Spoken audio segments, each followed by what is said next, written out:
Hello दोस्तों, आज हम चार ब्राह्मण की कहानी सुनाने जा रहे हैं। जो भी गलती हो माफ कर दीजिएगा। चलिए शुरू करते हैं। विद्या बढ़िया बुद्धि। किसी ब्राह्मण के चार पुत्र थे। उनमें परस्पर गहरी मित्रता थी। चारों में से तीन शास्त्रों में पारंगत थे, लेकिन उनमें बुद्धि का अभाव था। चौथे ने शास्त्रों का अध्ययन तो नहीं किया था, लेकिन वह था बड़ा बुद्धिमान। एक बार चारों भाइयों ने परदेश जाकर अपनी अपनी विद्या के प्रभाव से धन अर्जित करने का विचार किया। चारों पूर्व के देश की ओर चल पड़े। रास्ते में सबसे बड़े भाई ने कहा, हमारा चौथा भाई तो निरा अनपढ़ है। राजा सदा विद्वान व्यक्ति का ही सत्कार करते हैं, केवल बुद्धि से तो कुछ मिलता नहीं। विद्या के बल पर हम जो धन कमाएंगे, उसमें से इसे कुछ नहीं देंगे। अच्छा तो यही है कि यह घर वापस चला जाए। दूसरे भाई का विचार भी यही था, किंतु तीसरे भाई ने उनका विरोध किया। वह बोला, हम बचपन से एक साथ रहे हैं, इसलिए इसको अकेले छोड़ना उचित नहीं है। हम अपनी कमाई का थोड़ा थोड़ा हिस्सा इसे भी दे दिया करेंगे। अतः चौथा भाई भी उनके साथ लगा रहा।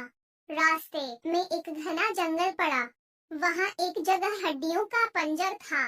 उसे देखकर उन्होंने अपनी अपनी विद्या की परीक्षा लेने का निश्चय किया। उनमें से एक ने हड्डियों को सही ढंग से एक स्थान पर एकत्रित कर दिया। वास्तव में हड्डियां एक मरे हुए शेर की थीं। दूसरे ने बड़े कौशल से हड्डियों के पंजर पर मांस एवं खाल का व्रण चढ़ा दिया। उनमें उसमें रक्त का संचार भी कर दिया।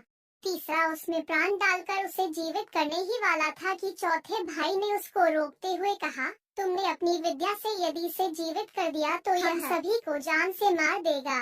तीसरे भाई ने कहा, तू तो मूर्ख है। मैं अपनी विद्या का प्रयोग अवश्य करूंगा और उसका फल भी देखूंगा।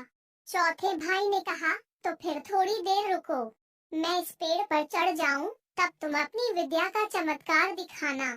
यह कहकर चौथा भाई पेड़ पर चढ़ गया। तीसरे भाई ने अपनी विद्या के बल पर जैसे ही शेर में प्राणों का संचार किया, शेर तड़प कर उठा और उन पर टूट पड़ा। उसने पलक झपकते ही तीनों अभिमानी विद्वानों को मार डाला और गरजता हुआ चला गया। उसके दूर चले जाने पर चौथा भाई पेड़ से उतरकर रोता हुआ घर लौट आया। इसीलिए कहा गया है कि विद्या से बुद्धि श्रेष्ठ होती है। धन्यवाद।